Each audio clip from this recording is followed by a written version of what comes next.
আপনি কি আপনার ওয়েবসাইটে ট্রাফিক নিয়ে চিন্তিত? আপনি কি চান পিন্টারেস্ট দিয়ে আপনার ওয়েবসাইটে হাজার হাজার ভিজিটর নিয়ে আসতে? তবে পিন্টারেস্ট দিয়ে পিন তৈরি করতে ফটোশপ ইউজ করতে হবে ভেবে ভয় পাচ্ছেন তো? তাহলে এই ভিডিওটি আপনার জন্যে। ক্যানভা দিয়ে কীভাবে মাত্র 5 মিনিটে দারুণ দারুণ সব পিন বানাতে হয় সেটা শিখবো আমরা এই ভিডিওতে। ভিডিওটি শুরু করার আগে বলি, যদি আপনারা এই চ্যানেলে নতুন হয়ে থাকেন তাহলে welcome to my channel reboot inspiration. এই চ্যানেলে আমি আপনাদের সাথে বিভিন্ন টিউটোরিয়াল শেয়ার করে থাকি। যদি আপনি এই চ্যানেলে ভিডিওগুলো দেখতে চান তাহলে সাবস্ক্রাইব করুন আর পাশে নোটিফিকেশন আইকনটিতে ক্লিক করুন। আর ভিডিওটি ভালো লাগলে লাইক করে পাশে থাকুন। আর দেরি না করে চলুন শুরু করা যাক। canva.com-এ যে আমরা এখানে ক্রিয়েট এ ডিজাইনে ক্লিক করব। এখানে আমরা টাইপ করি পিন্টারেস্ট। পিন্টারেস্ট টাইপ করলে আমরা এখানে দেখতে পাবো পিন্টারেস্ট পিন নামে একটা অপশন আসবে। ক্লিক করলাম, তাহলে আমরা লেআউটটা পেয়ে যাব। লেআউটটা পেয়ে গেলে কি হবে, আমাদের আর ওই সাইজটা নিয়ে টেনশন করতে হবে না। তাহলে এখন আমরা এই বাম পাশ থেকে দেখতে পারি যে একটা ব্যাকগ্রাউন্ড দিয়ে নিই আমরা প্রথমে। আচ্ছা, ব্যাকগ্রাউন্ডে ক্লিক করলাম। এখান থেকে আপনার যে কোনো পছন্দের একটা ব্যাকগ্রাউন্ড নিয়ে ফেলতে পারেন। আমি এটা নিলাম। এখন যাব এলিমেন্টে। এলিমেন্ট থেকে আমি ওয়েব ডিজাইনের উপর যেহেতু একটা পিন বানাতে চাচ্ছি, তাহলে এখানে ওয়েব ডিজাইনে একটা কিছু নিয়ে ফেলি। ওয়েবসাইট ডিজাইনে এটা ক্লিক করলাম। দেখি এখান থেকে কি নেওয়া যায়। আমরা কোনো একটা পিসের আইকন নিতে পারি, লাইক মনিটরের আইকন। ওকে, এখানে অনেক অপশন দেখতে পাচ্ছি। হ্যাঁ, এইটা আমরা নিতে পারি। ওকে, তবে এটা সাইজটা একটু ছোটো আছে, এটা আমরা ইচ্ছে মতো বড় করতে পারবো। ঠিক আছে, আমরা বড় করে ফেলেছি। এখন আমরা অন্য কোনো কিছু একটা নিয়ে ফেলি। এখানে লিফটা ভালো লাগছে, এই লিফটা নিতে পারি। আর লিফটা মনে হচ্ছে গিফ ইমেজ, যেহেতু এইটা একটু ওয়েভ হচ্ছে, সাইজটা ঠিক করে নিতে পারি আমরা। এখানে আমি একটা ইচ্ছা মতো একটা ডিজাইন তৈরি করছি। আপনাদের যেই ধরনের ওয়েবসাইট হবে বা যেই ধরনের কাজের জন্য প্রয়োজন হবে, ইচ্ছে মতো আপনারা এখানে থেকে ডিজাইন করে নিতে পারেন। আমি জাস্ট দেখাচ্ছি যে কিভাবে আমরা জিনিসগুলো ইউজ করতে পারি। এখানে আমরা একটা কম্প্যারিজন টাইপের কিছু একটা পিন বানাবো, তাহলে এই এলিমেন্টটা আমাদের জন্য ভালো হতে পারে। আমিও ওয়ার্ডপ্রেসে 2টা থিমের একটা কম্প্যারিজনে একটা আর্টিকেলকে প্রমোট করতে চাচ্ছি ওয়েবসাইটে। সেক্ষেত্রে এখন আমরা যেটা করতে পারি, আচ্ছা, আমরা একটা ফ্লাওয়ার টাইপের কিছু নিতে পারি। আচ্ছা, এটা নিতে পারি। ওকে, আচ্ছা, এটাকে আমরা প্লেস করে দিচ্ছি। সাইজটা একটু ছোট করি। ওকে, এখন আমরা এখানে কিছু লিখতে চাই। এখানে অনেকগুলো স্যাম্পল আছে, স্যাম্পল থেকে যে কোনো একটা আমরা ক্লিক করে নিতে পারি। গ্রিনটা মনে হচ্ছে ভালো যাবে। ওকে, সাইজটা ঠিক করে নিচ্ছি। আর লেখাটা আমরা এডিট করে দিব পরে।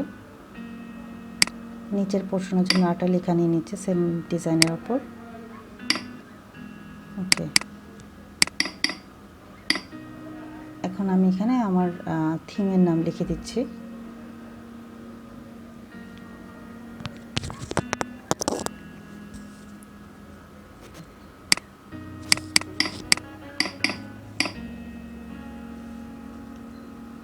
একটা আভাটা আর নিচেরটা দ্য 7।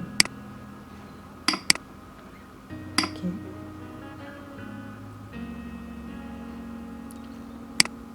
এটাকে আমরা আমাদের পছন্দ মতো সাইজ করে নিতে পারি।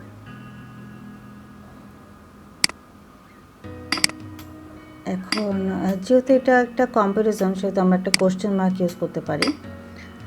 দেখি এখানে কি পাচ্ছি আমরা। আচ্ছা, রেড কালার, এটা মনে হয় ভালো লাগছে, তাই না? ওকে, আমি রেড কালারের কোশ্চেন মার্কটা নিয়ে নিচ্ছি। এটা রিসাইজ করে প্লেস করে দিচ্ছি। ওকে, এখানে আমি ইচ্ছা মতো জায়গায় আমার জিনিসগুলো প্লেস করছি। এলিমেন্টগুলো। ওকে, ডান। আমাদের পিন ক্রিয়েট করা শেষ। এখন আমি এটা ডাউনলোড করে নিচ্ছি। এখানে আমি যে কোনো ফরম্যাটে ডাউনলোড করতে পারবো, পিএনজি কিংবা জেপিজি। আমি MP4 নিচ্ছি, কারণ এই যে আমরা একটা লিফট নিয়েছি না, লিফটটা আমাদের ওয়েভ হচ্ছে, সেজন্য আমরা MP4 নিলে আমাদের এই ভিউটা ভালো আসবে। ওকে, ডান। আমাদের পিন্টারেস্টে পিন ক্রিয়েট করা একদম শেষ। তাহলে কত সহজে হয়ে গেল, তাই না? ফটোশপ ইউজ করতে হলো না, খুব সহজে হয়ে গেল। এখন আমরা যেটা করব, আমরা এই পিনটা একটা স্টোরি পিন হিসেবে আপলোড করব। তো পিন্টারেস্টে চলে গেলাম, ক্রিয়েট স্টোরি পিন।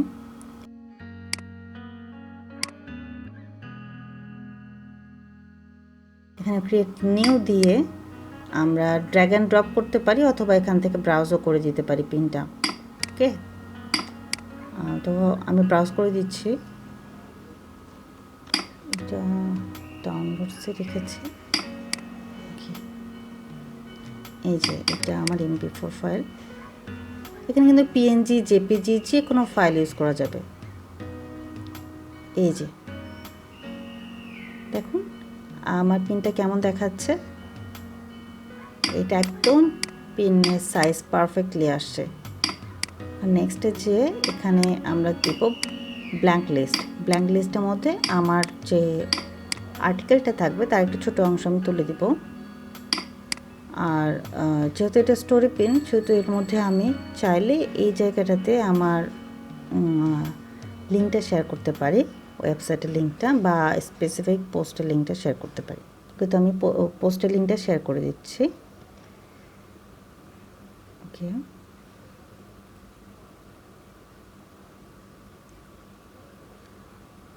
আমি লিঙ্কটা কপি করে নিয়ে আসি, এটা পেস্ট করে দিচ্ছি। নেক্সট এখানে আমাদেরকে একটা টাইটেল দিতে হবে। আমি আমার পোস্টের টাইটেলটি কপি করে দিচ্ছি। এখানে ইচ্ছে মতো টাইটেল ইউজ করা যাবে। আর এখানে আমাকে একটা বোর্ড পিক করতে হবে যেটা আমার পোস্টের সাথে সুইটেবল। আমার আগে থেকে বোর্ড ক্রিয়েট করা ছিল, তো আমি বোর্ডটা সিলেক্ট করে দিলাম, ওয়ার্ডপ্রেস থিম। আমাদের টপিকের অনুযায়ী আমরা কিছু ট্যাগ এখানে সিলেক্ট করে নেব। এখানে আমরা টাইপ করব আর সাজেশন থেকে আমরা ক্লিক করে নেব। এভাবে একটা লিমিট আছে, লিমিট পর্যন্ত আমরা এভাবে ট্যাগগুলো সিলেক্ট করে দিতে পারি। তারপর আমাদের কাজ শেষ, আমরা পিনটা পাবলিশ করে দিতে পারি।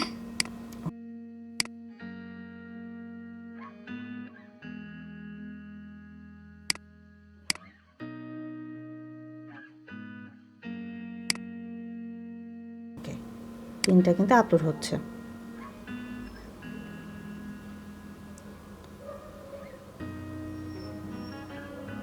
অ্যান্ড ডান, আমাদের পিনটা পাবলিশ করা শেষ। থ্যাংক ইউ সো মাচ ভিডিওটি দেখার জন্য। ভালো লাগলে অবশ্যই লাইক করবেন আর সাবস্ক্রাইব বাটন প্রেস করে পাশে থাকবেন। Thank you.